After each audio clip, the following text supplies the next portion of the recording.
Lezi zakhamuzi zithi zicishela ugesi amahora ayisishiyagalombili ngosuku.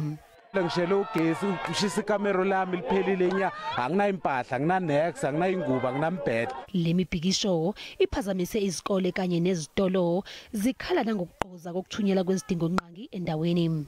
Sesihamba isikhathi eside lokusicela ukuthi basikhanyisele ugesi.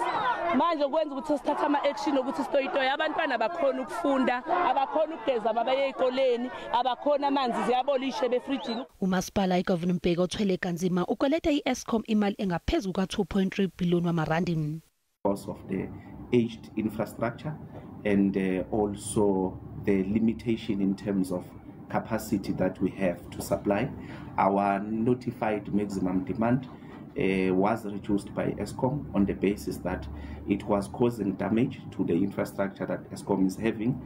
Therefore, we are requesting our communities to bear with us. We have already taken an initiative to correct what is currently causing the challenges. Nyakenye umasipala wabekwa ngaphansi kweso lomlawuli.